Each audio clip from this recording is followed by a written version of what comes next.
Buddhang Dhammang Sanghang Namasa. Terpujilah Sang Bhagawa yang Maha Suci, yang telah mencapai pencerahan sempurna. Terpujilah Sang Bhagawa yang Maha Suci, yang telah mencapai pencerahan sempurna. Terpujilah Sang Bhagawa yang Maha Suci, yang telah mencapai pencerahan sempurna. Pada Buddha, Dhamma dan Sangha kami hormati.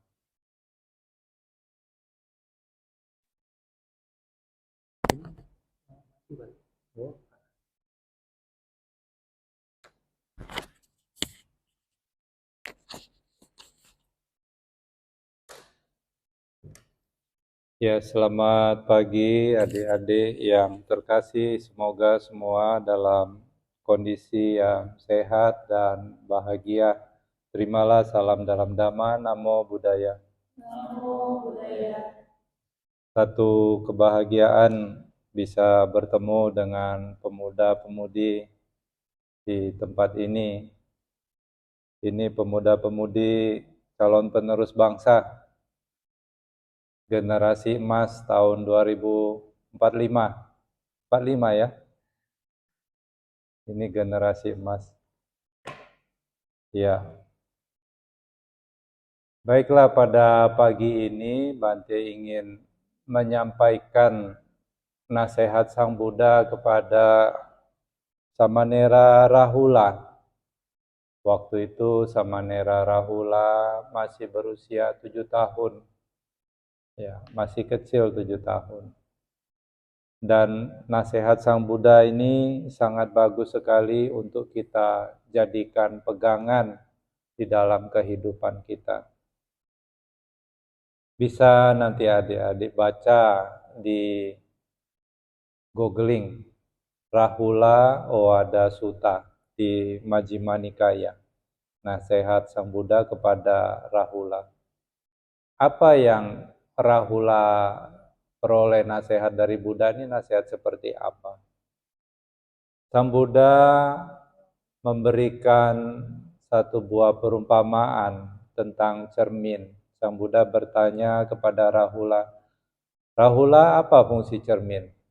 Kalau ditanya jawabannya apa? Apa fungsi cermin? Untuk berkaca atau untuk bercermin. Ya.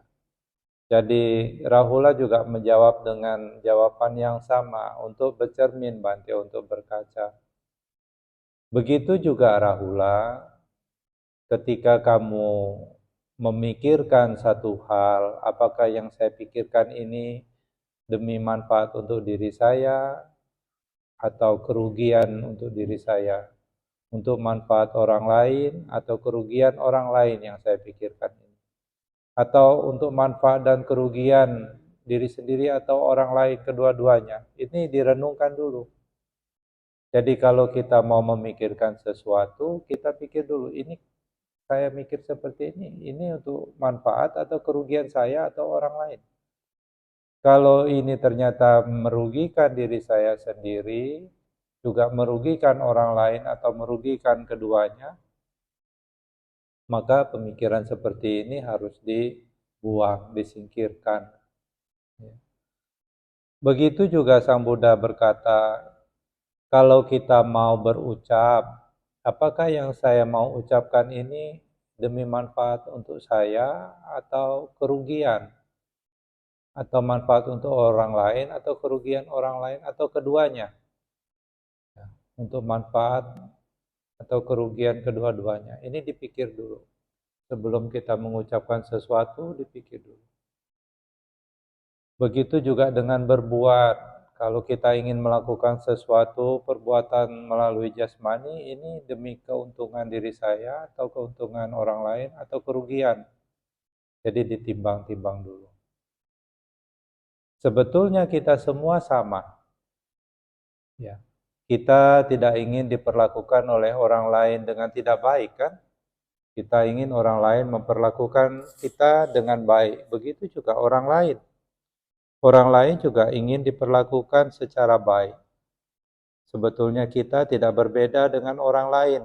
Kalau orang lain ingin diperlakukan dengan baik, kita juga ingin demikian diperlakukan oleh orang lain dengan baik. Oleh karena itulah setiap kita berbuat, baik melalui ucapan, melalui jasmani maupun pikiran, perbuatan-perbuatan tersebut harus kita renung dulu. Kalau saya bikin gini, kira-kira bagus tidak? Manfaat tidak? Gitu. Kita harus pikir dulu. Kadang-kadang kalau kita tidak memikirkan terlebih dahulu, kadang-kadang yang kita buat itu menyakitkan orang lain. Kalau ini menyakitkan orang lain, tentu kita juga kan tidak mau disakiti seperti itu. Suatu ketika kalau kita mengalami hal yang sama, tentu juga tidak enak. Oleh karena itu kita harus berpikir dulu. Bante ingat sekali waktu Bante masih kecil, ya. Bante punya mama itu kasih nasihat seperti ini. Kalau dak galak dicubit, jangan nyubit. Tahu ya artinya ya. Kalau dak galak dicubit sama uang, kau jangan nyubit uang. Ini nasihat yang Bante peroleh sewaktu kecil yang diberikan oleh mama Bante. Ya, waktu itu masih kecil sekali. Ya, jadi apa yang orang tua ajarkan pada saat itu sebetulnya apa yang diajarkan itu? Itulah hukum karma, ya, hukum perbuatan. Kalau kita tidak mau dicubit oleh orang lain, kita jangan mencubit. Ya, ini hukum perbuatan. Oleh karena itu, kita harus hati-hati sekali.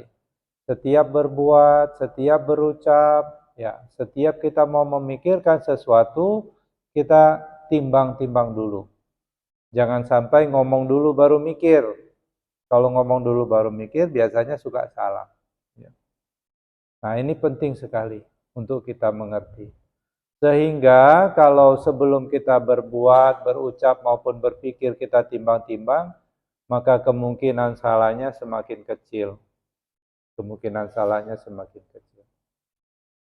Bante sering sekali kedatangan orang tua, menceritakan masalah anak-anaknya. Bante, anak-anak sekarang ini kalau dinjuk tahu payah, ada galak dengar. Ya. Kalau dimintain tolong, jawab iya, tapi nggak bergerak badannya. Misalnya, nak itu tolong angkati jemuran, iya, tapi dia tidak bergerak. Sampai beberapa kali, tolong dulu angkatin jemuran, iya, dia lebih keras lagi. Ya. Tentu hal seperti ini bukanlah hal yang patut untuk kita tiru. Ya. Bisa menolong orang tua itu berkah utama. Ya. Menolong orang tua itu berkah. Ya. Jadi kalau orang tua kita meminta bantuan, ini berkah. Wah Bante, orang tua saya itu cerewet, wah, suka ini kasih tahu gini. Ya, ada cerita satu anak ya cerita demikian. Orang tuanya cerewet, suka kasih nasihat begini begitu, tidak senang anaknya. Itu waktu dia SMP. Tapi waktu SMA dia sudah memasuki SMA, justru dia merindukan orang tuanya, memberikan nasihat. Tetapi apa yang terjadi? Orang tuanya tidak bisa lagi memberikan nasihat. Kenapa? Karena orang tuanya sudah tidak ada. Ya. Jadi kalau orang tua memberi nasihat itu baik atau buruk? Tentu orang tua memberi nasihat itu tentu hal yang baik. Kalau orang tidak mau lagi mengkoreksi kesalahan-kesalahan yang kita perbuat, ini kerugian yang sangat besar. Kerugian yang sangat besar. Kalau kita salah, kita dibiarin aja sama orang. Orang tidak peduli lagi dengan kita, ini kerugian yang sangat besar. Jadi kalau ada orang yang menegur kesalahan-kesalahan kita, kita justru harus berterima kasih. Kita harus senang. Kenapa? Berarti masih ada orang yang peduli dengan kita. Sang Buddha memberi nasihat sangat bagus sekali berkenaan dengan hal ini. Sang Buddha katakan di dalam kitab suci Dhammapada, ya, kitab suci Dhammapada ayat ke-177. Kalau ada orang yang memberitahukan kesalahan-kesalahanmu, engkau harus melihat orang itu seperti orang yang menunjukkan harta karun yang berharga yang tersembunyi. Jadi kita harus senang atau tidak senang? Kalau ada orang menunjukkan harta karun kepada kita yang berharga, yang tersembunyi kepada kita, kita senang atau tidak senang? Tentu kita harus senang. Itu. Jadi kalau ada orang yang memberikan nasihat, memberitahukan kesalahan-kesalahan kita, kita harus berterima kasih. Kenapa? Dengan mengetahui kesalahan-kesalahan yang kita lakukan, maka kita bisa memperbaiki kesalahan tersebut, maka kita akan bisa berubah. Jadi besok-besok kalau ada yang kasih tahu, tidak boleh kita merasa tidak senang, kita marah, itu rugi. Orang dikasih tahu harta karun kok kita malah tidak senang. Ini bodoh berarti. Ya. Jadi bagaimana kita bersikap, bagaimana kita berbuat, kita harus hati-hati. Kita harus bercermin dulu ke dalam diri kita. Kalau kita dibegitukan, mau tidak? Kalau kita tidak mau, kita jangan membuat hal yang sama yang tidak mau kita terima. Inilah yang harus kita renungkan. Ini nasihat Sang Buddha kepada Samanera Rahula. Nasihat yang sangat bagus sekali. Oleh karena itu hati-hati. Hati-hati dalam berucap, hati-hati dalam berbuat. Ya, hati-hati kita memikirkan sesuatu. Karena apapun yang kita lakukan, ini akan kembali kepada diri kita sendiri. Inilah yang dikatakan sebagai hukum sebab dan akibat. Kalau ada sebab, pasti ada akibat. Setiap perbuatan pasti ada konsekuensinya. Ini hukum sebab dan akibat. Sebab dan akibat. Berlaku untuk siapa saja. Yang percaya dengan hukum ini berlaku. Yang tidak percaya sekalipun dengan hukum ini, tetap akan berlaku. Sama seperti halnya kalau ada knalpot motor panas, ya baru keliling-keliling motornya terus knalpotnya panas. Siapa saja yang pegang knalpot panas, tangannya akan melepuh. Mau dia percaya atau tidak percaya, mau dia tahu atau tidak tahu, tangannya melepuh kalau pegang knalpot panas. Inilah hukum kebenaran sejati berlaku untuk siapa saja. Jadi berkenaan dengan perbuatan-perbuatan, hati-hati sekali. Ada 10 perbuatan buruk yang harus kita hindari.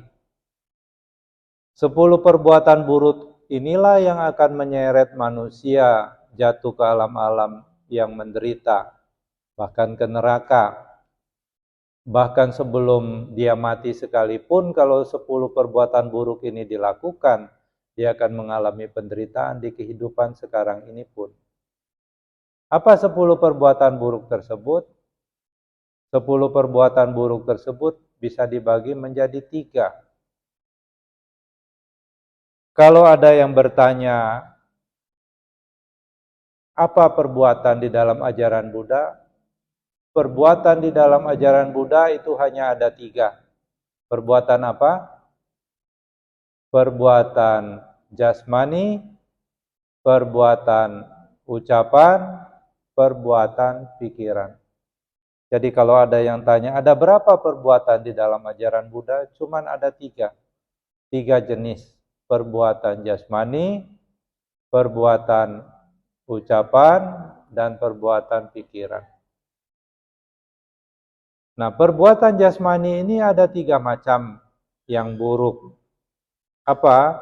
Yang pertama, berbuat kejam, menyiksa, bahkan membunuh makhluk hidup.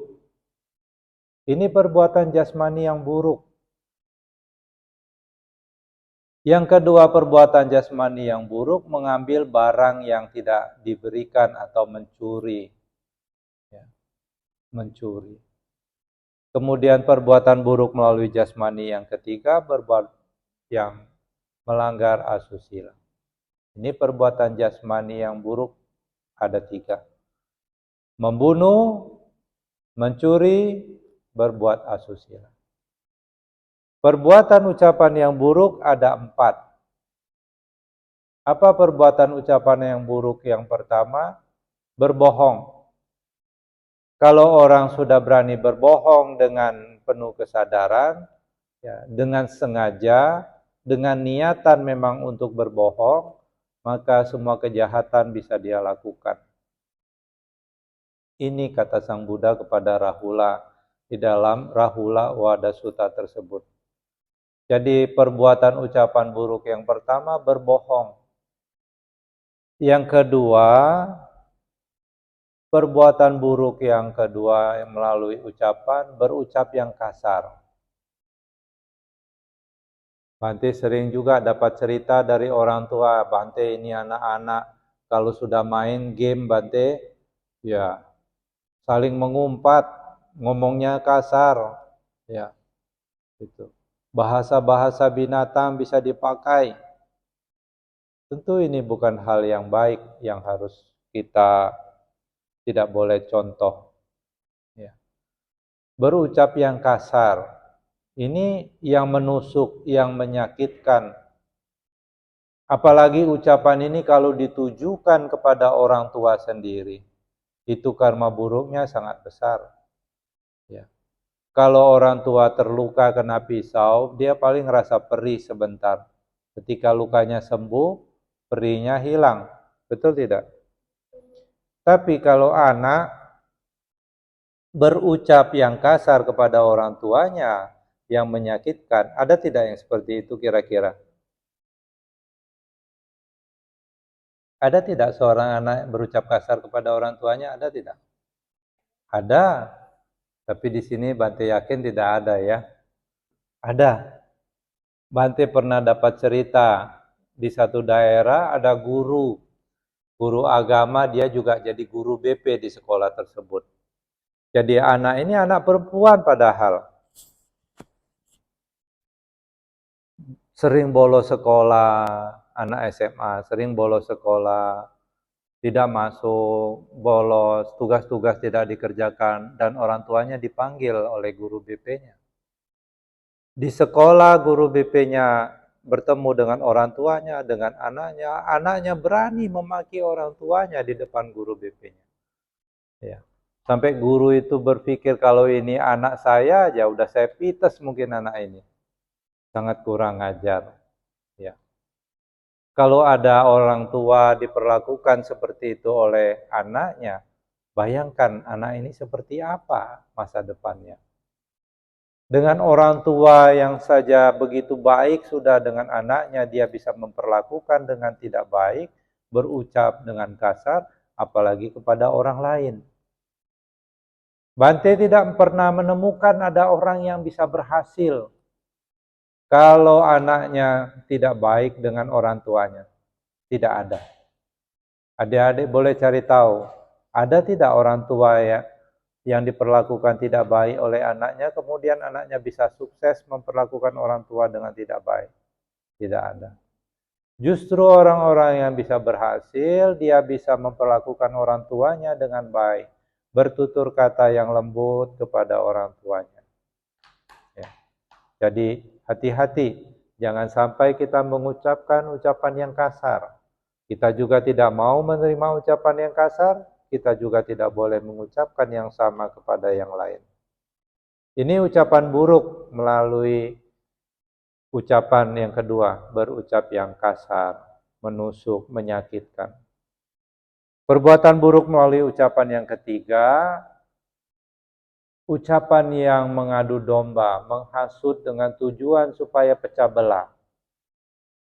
Tidak suka lihat orang lain akur, dia memfitnah, dia menghasut, tujuannya supaya ini tidak akur, supaya pecah belah. Ini ucapan yang tidak baik.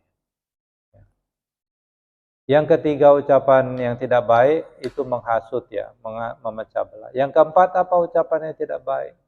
Mengucapkan hal-hal yang tidak bermanfaat, bergosip. Kalau banyak mengucapkan hal-hal yang tidak bermanfaat, banyak berucap, bisa banyak salah.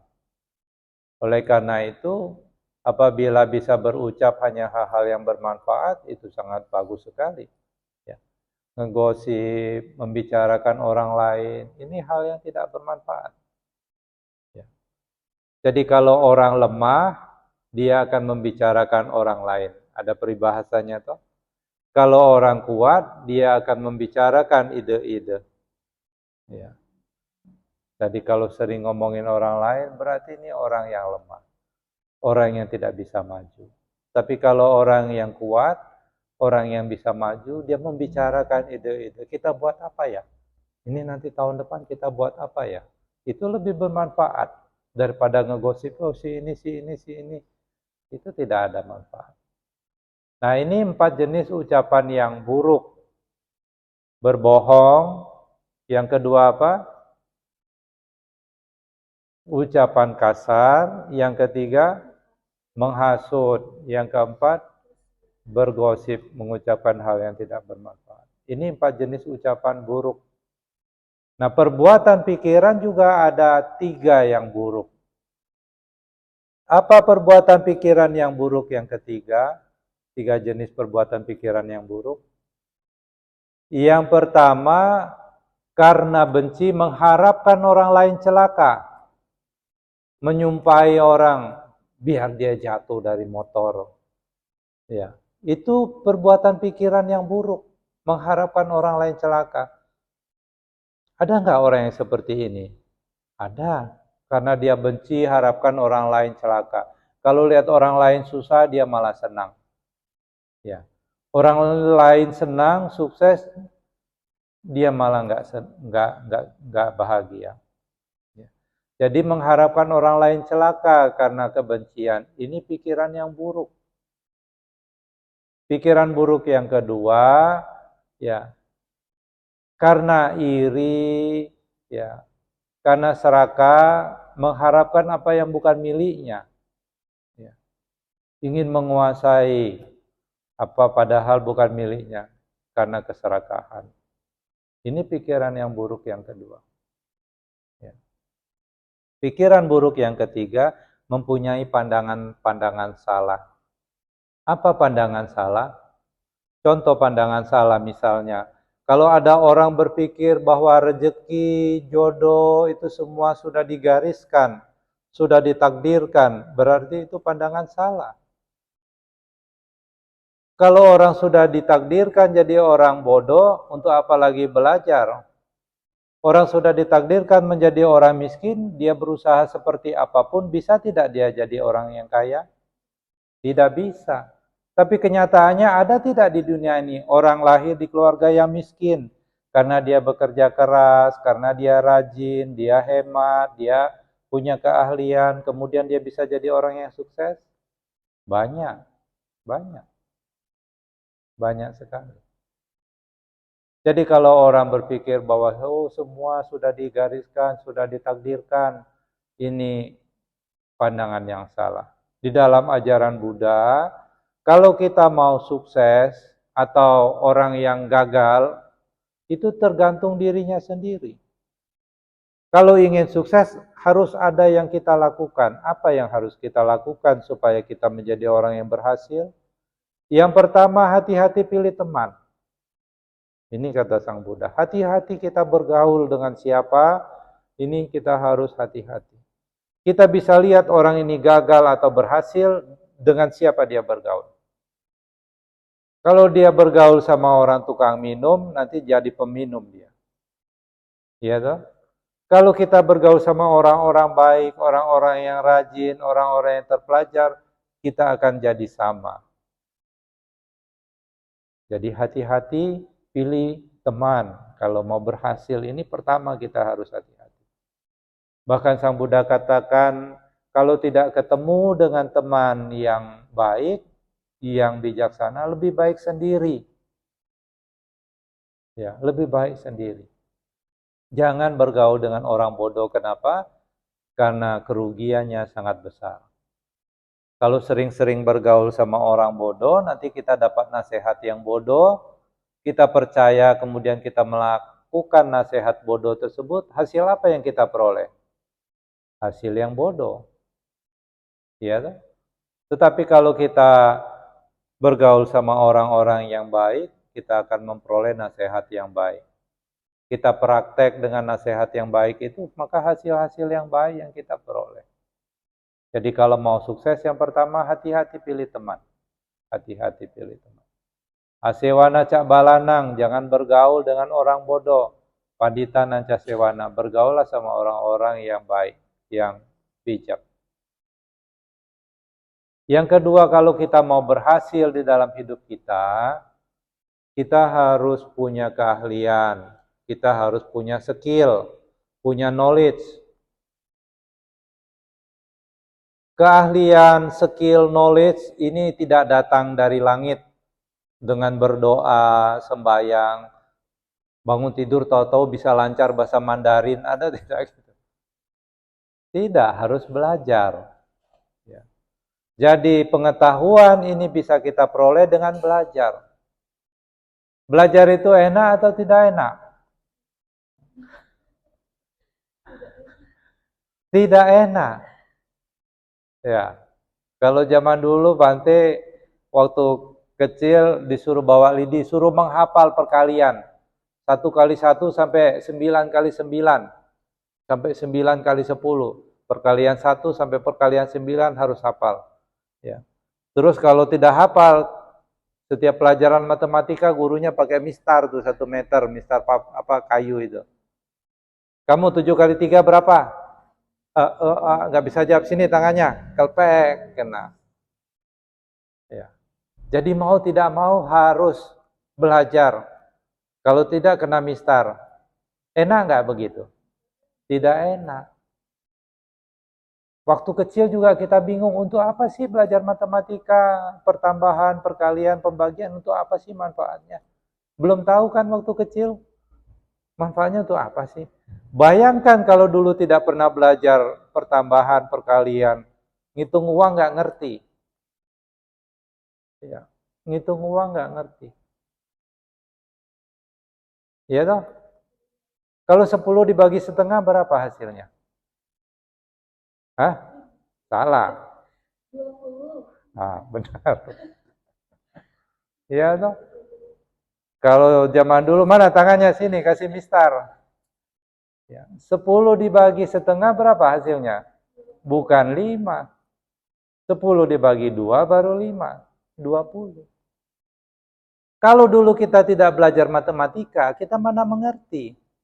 Kalau kita tidak belajar pertambahan perkalian, kita nggak mengerti. Orang yang mengerti hitung-hitungan, dia bisa bikin jembatan, bisa bikin gedung. Ini tiang ke tiang bebannya berapa, berapa besi yang mau dipakai, berapa material yang dibutuhkan, semuanya bisa dihitung. Setelah mengerti manfaatnya, oh ternyata kita tidak rugi. Ya, itu mas, Gojek mas. Ya, jadi kalau kita mau punya pengetahuan, mau skill, belajar. Walaupun tidak enak, kita harus memaksa diri kita untuk belajar. Lebih baik adik-adik sekalian ini susah waktu muda. Masih muda, susah-susah nggak apa-apa. Daripada nanti susahnya kalau sudah tua. Karena susah di waktu tua itu akan sangat menyakitkan. Ini Bante cerita, suatu hari ada anak ketinggalan sepatunya di tempat Bante. Sepatunya sudah buruk. Karena ketinggalan sepatunya, anaknya tidak bisa sekolah pada hari itu. Kenapa? Sepatunya cuma 1. Bayangkan kalau orang tua, jadi orang tua seperti itu, adik-adik jadi orang tua seperti itu. Untuk beli sepatu saja tidak punya biaya. Menyedihkan tidak? Anaknya mau sekolah, sepatunya cuma 1. Mau beli sepatu tidak punya uang. Kenapa? Karena orang tuanya tidak punya pekerjaan yang baik. Kerjanya serabutan, kadang-kadang dapat kerja, kadang-kadang tidak. Anaknya tidak bisa pergi sekolah karena sepatunya tertinggal. Sebagai orang tua melihat itu sedih tidak? Sedih sekali tentunya. Bayangkan ketika anaknya sakit atau orang tua kita sakit, kita tidak punya biaya untuk mengobati orang tua kita atau anak kita yang sedang sakit. Sedih tidak? Tentu sangat sedih. Oleh karena itu, ketika kita rasa malas, kita capek, ingat saja, lebih baik saya susah di waktu muda sekarang. Tetapi di masa tua, saya bisa bahagia, tidak susah. Bagaimana masa tuanya bisa tidak susah? Belajarlah dari sekarang, punya skill, punya knowledge. Apa yang kita masih kurang, kita tambah. Sudah bisa bahasa Inggris? Oh, belum bisa, harus belajar supaya bisa. Zaman sekarang kalau tidak bisa bahasa Inggris, ketinggalan. Ketinggalan. Bante sudah hampir 50. Ya, bisa berbahasa Inggris walaupun tidak lancar. Sudah bisa bahasa Mandarin? Bisa? Belum bisa? Berarti masih ada yang kurang. Harus belajar, harus semangat. Kita harus punya motivasi untuk jadi orang yang maju. Zaman sudah sangat terbuka. Internet bisa kita buka, semua bisa kita pelajari. Ya. Jadi lebih baik kita susah 2-3 tahun, 4 tahun, 10 tahun sekarang daripada nanti kita susah selamanya ketika kita tua. Jadi kalau mau sukses, punya skill, punya knowledge, belajar. Ini generasi emas. Tapi kalau sekarang malas-malasan, kerjanya main game aja, ini bukan generasi emas. Generasi cemas tahun 2045 itu jadi generasi cemas. Kalah bersaing. Ya. Jadi semangat untuk belajar dari muda. Waktu muda ini cepat sekali berlalu. Tidak terasa 1 tahun sudah lewat, bertambah lagi 1 tahun. Jangan sampai semangatnya muncul ketika sudah tua. Mau belajar cepat lupa. Susah. Ya. Jadi kalau mau berhasil, belajar. Nah, kalau orang punya pandangan seperti ini, bahwa keberhasilan maupun kegagalan saya tergantung dari diri saya sendiri, tergantung dari usaha saya sendiri, berarti orang ini punya pandangan benar. Ya. Nah, ini 3 perbuatan buruk melalui pikiran. Pikiran benci mengharapkan orang lain celaka, itu perbuatan buruk melalui pikiran. Pikiran iri ingin menguasai milik orang lain, itu pikiran dorongannya serakah, itu pikiran buruk. Kemudian mempunyai pandangan salah. Kita sebagai umat Buddha diajarkan untuk memiliki pandangan yang benar, percaya pada hukum sebab dan akibat. Ya, ada sebab pasti ada akibat. Percaya pada hukum perbuatan. Ya. Ini pandangan benar. Kalau 10 perbuatan buruk ini kita hindari, maka kita tidak menyebabkan perbuatan-perbuatan yang akan berakibat pada penderitaan. Kenapa? Sebabnya tidak ada, akibatnya tidak ada. Kita tidak membunuh, justru kita sebaliknya mengembangkan cinta kasih. Apa akibat orang yang mengembangkan cinta kasih? Akan disenangi. Bahkan bukan hanya oleh manusia, kepada semua makhluk juga akan senang kalau dia mengembangkan cinta kasih. Burung-burung tidak ada takut sama manusia kalau manusianya tidak berpikir untuk mengganggu, untuk membunuh. Ya. Adik-adik kalau pergi ke Sri Lanka, burung-burung banyak. Orang tidak tangkap, bahkan dikasih makan, tidak takut dengan manusia. Atau misalnya di Singapura saja, burung-burung jalak itu banyak sekali.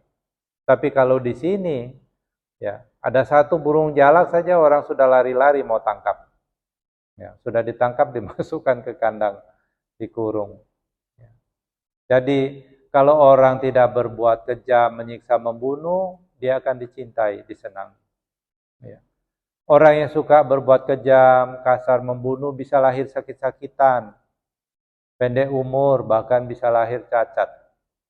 Ada orang dari lahir sudah jantungnya bocor, pernah dengar tidak? Dari lahir jantungnya bocor, tidak sempurna. Bahkan ada yang dari lahir misalnya, tangannya tidak ada misalnya. Kenapa itu bisa terjadi? Apakah itu ciptaan Tuhan? Bukan. Tuhan kan pengasih dan penyayang, tidak mungkin Tuhan menciptakan yang demikian. Kalau Tuhan yang menciptakan, berarti Tuhan tidak pengasih dan penyayang, tidak maha adil. Katanya kan maha adil. Kenapa bisa terjadi? Karena perbuatan orang itu sendiri. Oleh karena itulah, hati-hati dalam berbuat. Hati-hati dalam berucap, hati-hati dalam berpikir. Apa yang kita pikirkan, kalau itu pikiran buruk, harus kita singkirkan. Jangan sampai pikiran buruk itu jadi ucapan buruk, jadi perbuatan yang buruk. Kenapa? Ucapan yang buruk maupun perbuatan buruk semuanya pasti berawal dari pikiran yang buruk. Bukan dari bisikan setan. Bukan. Jadi hati-hati. Perbuatan yang kita lakukan akan kembali kepada diri kita sendiri. Kebahagiaan maupun penderitaan seseorang tergantung dari perbuatan orang itu sendiri. Kalau masih muda dia malas-malas, dia tidak mau belajar, tidak punya keahlian yang dia miliki, maka masa tuanya akan susah. Tidak percaya? Coba buktikan. Ya, Bante tungguin 15 tahun lagi. Tetapi kalau dari muda kita sudah rajin, kita semangat, kita mengumpulkan keahlian, masak pinter, bikin kue jago, punya tingkah laku yang baik, tutur kata yang baik, ya, suka menolong orang-orang seperti ini membuat kondisi-kondisi keberhasilan. Jadi apa yang kita perbuat akan kembali kepada diri kita.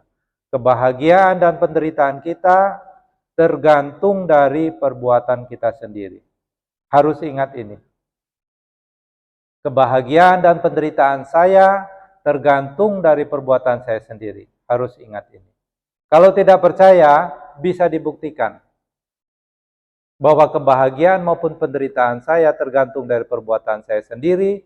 Kalau tidak percaya, bisa dibuktikan. Ada yang mau membuktikan? Sekarang pun bisa kita buktikan. Kalau tidak percaya bahwa perbuatan dan penderitaan itu tergantung perbuatan sendiri, kita bisa buktikan. Bagaimana cara membuktikannya? Ada yang mau coba tidak membuktikan? Caranya sederhana. Keluar dari gerbang itu, nanti lihat kalau ada motor orang diparkir, tuntun pelan-pelan, bawa pergi. Apa yang terjadi? Dikejar orang. Apa hanya dikejar? Dipukulin. Kenapa dipukuli? Apakah yang mukul itu dibisiki setan? Pukul, pukul, pukul. Kenapa? Karena mencuri. Perbuatan mencuri yang dilakukan mengakibatkan dia dipukuli orang sekampung. Masih nggak percaya? Nanti keluar dari gerbang, setiap ketemu orang ngomong yang tidak baik. Ngomong yang kasar. Belum jalan 20 langkah, kepala kena batu. Percaya tidak? Walaupun sudah berdoa sebelum mencuri, semoga saya tidak ketangkap ya Tuhan. Gitu. Kalau orang lihat kita bawa motor orang lain, kita akan dipukul.